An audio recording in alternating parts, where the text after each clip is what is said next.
Hi, today we're going to discuss about the H1B, the future of the H1B under the new administration, the Trump administration, and I'm going to try my best to kind of put together um, what might happen. But the truth is that we don't know about it because they have been very elusive in talking about the what is happening under H1B.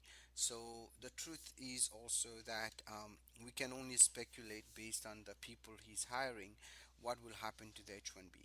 Number one, the H1B is for a specialty occupation, and for those who have a U.S. bachelor's degree or an equivalent of a U.S. bachelor's degree. Number two, the H1B program has been here for years now, almost more than 50 years, almost 60 years, I think. And changing it requires a lot of work sometimes because it affects the entire business community, especially in the Bay Area where many people who are here are under H1B. So the question, how will it change? Well, I think many of the things that could be done to the H1B was already done by President Obama. Having said that, I think if there are enough pressure, and Trump said in one of his meetings that the H1B is being abused, which is not really true, but he said that. So that means basically they're going to look at H1Bs in a very, very with a really close eye, almost like under the microscope. So well, for that, we can expect that there will be more enforcement under the H1B. That means if you, for example, people who are under what we call on the bench, already we have told people don't be on the bench because this is not allowed. For H1B, basically body shops, they are going to have problems too. H1B will also be they might do a lot of spot check under enforcement, which is basically side checks, also known as side checks, and what will happen is we will see probably 2018 fiscal year. That means 2017 when you apply, there might not be a lottery. That's a good side of it because a lot of people. This is going to create a huge chilling effect on the 2017 2018 fiscal year. But at the same time, if he doesn't focus on the H1B, focuses on other things, we might see a continuation of the same thing on the H1B. Because I remember I was practicing law during the time of President Bush.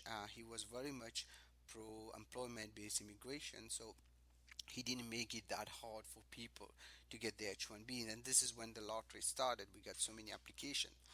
But now the question is, what happens next on the H1B? Of course, we cannot really speculate or guess. My take and my opinion is that there will not be major changes unless you have a pressure from the Republican government that they will put a hold on H1B, which they proposed last year and it didn't go through. So, but I'm pretty sure businesses will not accept that, and there might be pressure on the other side.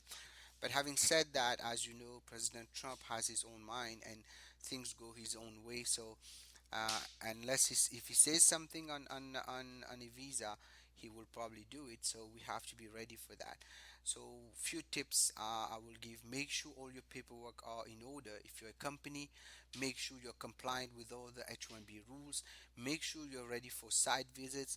For those using in-house projects, make sure you have all the documentations of your in-house projects. Make sure your employees, if you move your employees, you're doing your amendment on time. Make sure that any transfer paperwork is being done properly. Don't try to kind of circumvent the system thinking it is easier for you or in practical terms. And make sure, of course, no H1B fraud.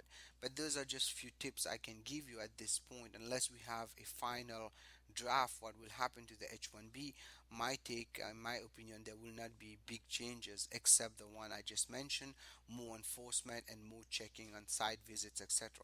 So until then, the H1B, if you need a help on H1B transfer, H1B amendments, etc., please give us a call at 510-742-5887.